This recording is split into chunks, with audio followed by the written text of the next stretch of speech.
आप उससे क्या कर सकते हैं? एफबीआर के पोर्टल पे जाना होगा। जैसे कि आपको वो पता ही है सब लोगों को, एफबीआर का पोर्टल www.fbr.gov.pk, ये जाके टाइप करेंगे, उसके बाद ये एफबीआर का पोर्टल ओपन हो जाएगा। यहाँ पे जाके हम इनकम टैक्स रिटर्न्स पे जाएंगे। इनकम टैक्स रिटर्न्स के बाद ये यूजर्स विद इन पाकिस्तान पे जाएंगे। यहाँ पे क्लिक करेंगे तो हमारे सामने ये एक मॉड्यूल जो है ये ओपन हो जाएगा।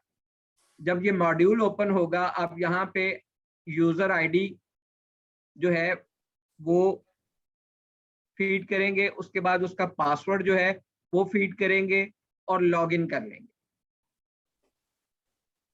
जो लोग इनकम टैक्स की रिटर्न दे रहे हैं पहले, वो इस पोर्टल से फेमिलियर होंगे।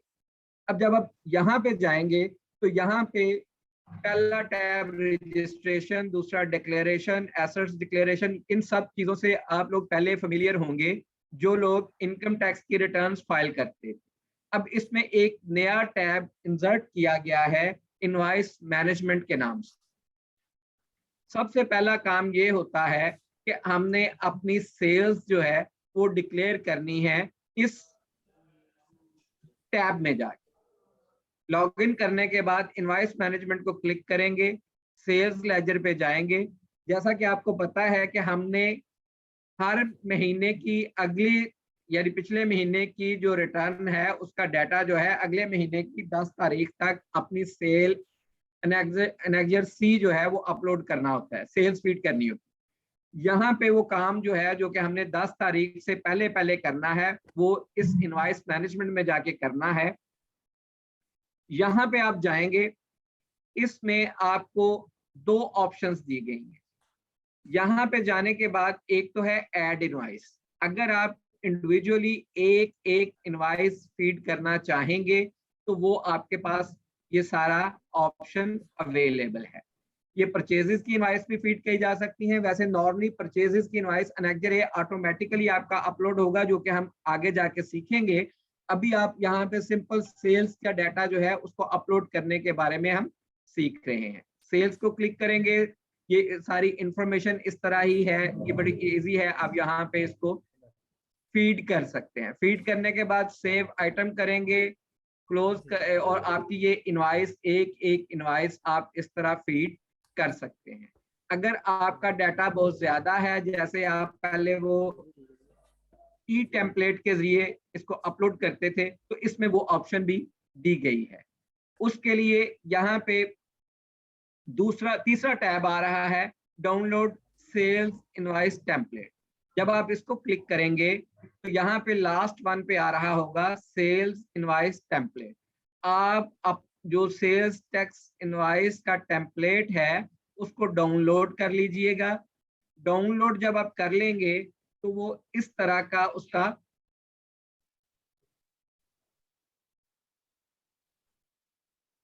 फॉर्मेट होगा जी। ये इस तरह का फॉर्मेट डाउनलोड करने के बाद आपके पास आ जाएगा। अब इस पे आपने फीडिंग करनी है अपना वो सेल्स का डाटा, जो टेम्पलेट लोग पहले बनाते थे जिस तरह, उसी तरह ये सेल्स टेम्पलेट का डाटा जो है ये आप बनाएंगे। अब मैं आपकी डिमॉन्स्ट्रेशन के लिए एक पहले डाटा बनाया हुआ है वो आपको डिस्कस कर लेते हैं। उसमें इस तरह है जी, सबसे पहले यहाँ पे आप सेलर रजिस्ट्रेशन नंबर जो है ये आप फीड करेंगे। अब सेलर रजिस्ट्रेशन नंबर जो है ये विदाउट चेक डिजिट्स होगा। मिसाल के तौर पर एओपी या कंपनी की सूरत में उसका एनटीएन यहाँ पे फीड किया जाएगा और बगैर चेक डिजिट के फीड किया जाएगा। मिसाल के तौर पे इस कंपनी का एनटीएन है 42032105। अब -5 जो है वो मैं साथ फीड नहीं कर रहा, मैं चेक डिजिट के बगैर ही इसको फीड करूंगा। नंबर 2 चीज आगे आ जाता है टैक्स पीरियड। यहाँ पे जाके आप टैक्स पीरियड, जिस टैक्स पीरियड की आपने एनेक्जर सी फाइल करना है वो टैक्स पीरियड मेंशन करेंगे। उसके बाद आगे आ जाते हैं नीचे यहाँ पे आने के बाद जब आप यहाँ पे आएंगे तो वो रजिस्ट्रेशन नंबर मांग रहा। रजिस्ट्रेशन नंबर में आप अपने बायर का, सेलर की इंफॉर्मेशन ऊपर दे दी, कंपनी की सूरत में एनटीएन और इंडिविजुअल की सूरत में सीएनआईसी विदाउट डैशेस और चेक डिजिट्स, वो आप फीड करेंगे। इसी तरह जब आप यहाँ पे रजिस्ट्रेशन बायर के पर्टिकुलर्स फीड करेंगे तो उसमें भी एनटीएन या सीएनआईसी नंबर विदाउट डैशेस और विदाउट चेक डिजिट्स फीड किया जाएगा। ये बात आपने क्लियर कर लेनी है कि यहाँ पे जहाँ पे भी आपने उसका सीएनआईसी या एनटीएन डालना है विदाउट चेक डिजिट, जो कि डैश के बाद वाला हिस्सा होता है, और डैशेस, उसके बगैर फीडिंग करनी है। उसके बाद आगे आ जाता है बायर्स नेम, जो कि अपने बायर का नाम फीड कर देना है। उसके बाद अगला आ जाता है जी टाइप रजिस्टर्ड है या अनरजिस्टर्ड है, ये आपने सेलेक्ट करना है। अगली चीज आ जाती है sale origination province of supplier, कि सप्लायर का प्रोविंस जो है वो कौन सा है। मैंने यहाँ पे फीड कर दिया जी, सप्लायर का प्रोविंस जो है वो पंजाब है, तो यहाँ पे पंजाब आ गया। अब उसके बाद आगे आ गया डेस्टिनेशन ऑफ सप्लाई, कि आपका इस सप्लायर किस प्रोविंस में फॉल करता है।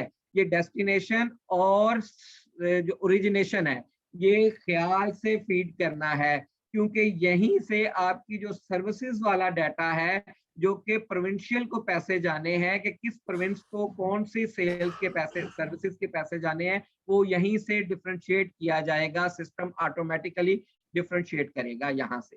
तो आपने ये ओरिजिनेशन का प्रोविंस और सप्लाई का प्रोविंस जो है ये बड़े ही ख्याल से फीड करना है।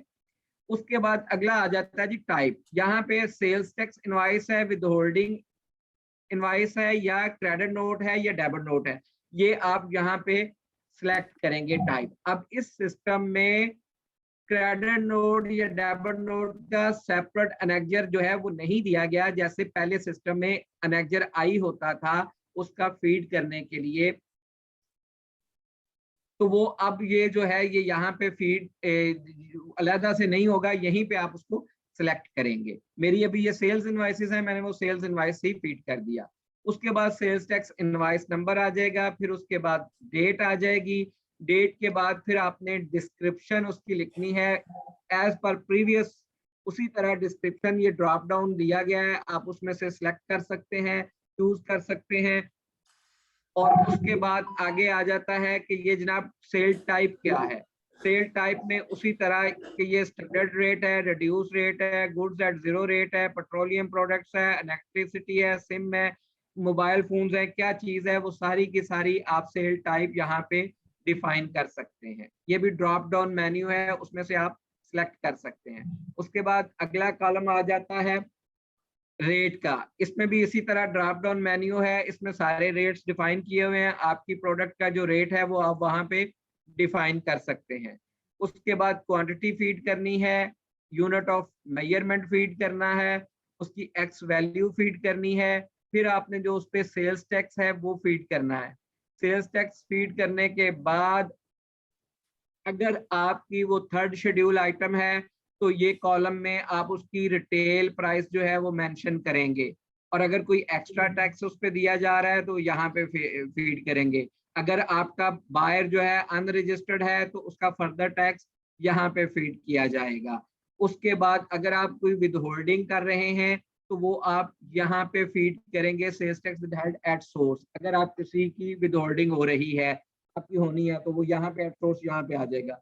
उसके बाद अगला कॉलम है कि अगर आप रिड्यूस रेट है या कम रेट है या जीरो रेटेड है या एग्जाम्प्ट है तो उससे रिलेटेड एसआरओ जो है वो उसी तरह ड्रॉप डाउन मेन्यू है, आपने वहां से सिलेक्ट करना है। सपोज ये थर्ड शेड्यूल टेबल 2 की आइटम है या ये स्टैंडर्ड रेट की आइटम है तो कुछ नहीं फीड करना। अगर ये रिड्यूस रेट या जीरो रेटेड है या थर्ड शेड्यूल की आइटम है तो आपने इस ड्रॉप डाउन मेन्यू में से वो सिलेक्ट कर लेनी है, और फिर उस एसआरओ का रेफरेंस जिस के तहत वो जीरो रेटेड या रिड्यूस रेट है। उसके बाद आगे आ जाता है आइटम सीरियल नंबर के। उस एसआरओ में ये जो है ये इनवॉइस ये जो एग्जम्पशन है या जीरो रेटिंग है ये किस सीरियल नंबर पे पड़ी हुई है, आप वो वहां पे फीड करेंगे। तो ये इस तरह सारा आप एंट्रीज जो हैं वो आप अपनी एंट्रीज कंप्लीट करेंगे। अभी हमारा इस सेशन का टाइम जो है ये ऑलमोस्ट खत्म होने में तकरीबन 2 मिनट रह गए हैं, क्योंकि सेशन थोड़ा सा अर्ली स्टार्ट हो गया हुआ था, लोग मैसेजेस वगैरह कर रहे थे तो सेशन अर्ली स्टार्ट करना पड़ा। अब हमें इसको 2 हिस्सों में डिवाइड करना है। 5 मिनट के ब्रेक के बाद हम इंशाल्लाह दोबारा आपको ये लिंक भेजेंगे, आपने वो लिंक दोबारा ज्वाइन करना है और यहीं से हम इसको आगे कंटिन्यू करेंगे। 5 मिनट के ब्रेक होगा, 5 मिनट के बाद दोबारा आपको लिंक भेजा जाएगा, आपने उसको ज्वाइन करना है और यही जो मीटिंग है, वेबिनार है, ये कंटिन्यू होगा। अभी कुछ लोग इसमें हैंड रेज कर रहे हैं, अभी आप थोड़ा सा वेट करें, मैं इंशाल्लाह question answer session complete detail से आपको टाइम दिया जाएगा, आपके तमाम क्वेश्चंस के आंसर्स किए जाएंगे। इवन दो आप इस मीटिंग के बाद भी मैं अपना ईमेल और फोन नंबर जो है उसमें ग्रुप में शेयर कर दूंगा, आप लोगों के कोई क्वेश्चंस होंगे, क्वेरीज होंगी तो आप वो उस ग्रुप के थ्रू भी पूछ सकते हैं। तो अभी इसको हम ये सेशन हमारा तकरीबन ऑलमोस्ट एंड होने वाला है और इसको जो है वो हम 5 मिनट की ब्रेक के बाद दोबारा कंटिन्यू करेंगे।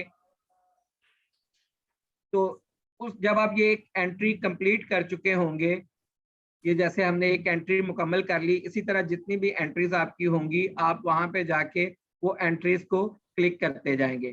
जब ये रेड आ रहा है इट मींस यहाँ पे कोई एरर्स आ रहे हैं, जो ही आप इसको करेक्ट करते जाएंगे तो फिर ये एरर्स जो हैं ये रिमूव होते जाएंगे। एरर्स कैसे रिमूव करने हैं? एरर्स रिमूव करने के लिए यहाँ पे ये वैलिडेट बटन है, सपोज इस पे देखे मैंने चेक डिजिट हटा दिया है तो ये वाइट हो गया है। जब आपके सारे एरर्स खत्म हो जाएंगे उसको वैलिडेट करें, वैलिडेट जब आप करेंगे तो टोटल के टोटल रिकॉर्ड यही शो करेगा और इनवैलिड 0 हो जाएगा। तो इसको इस तरह आप करते हुए सारे एरर्स जो हैं वो रिमूव कर देंगे। अपडेट में क्या एरर आ रहा है कि यहाँ पे मेरा टैक्स पीरियड ही गलत है, यहाँ पे टैक्स पीरियड में 12 कर दूंगा तो ये ऑटोमेटिकली मेरा जो है ये देखें ये सारे यहाँ से ठीक हो गए, डेट मेरी सारे का सारा वैलिड हो गया।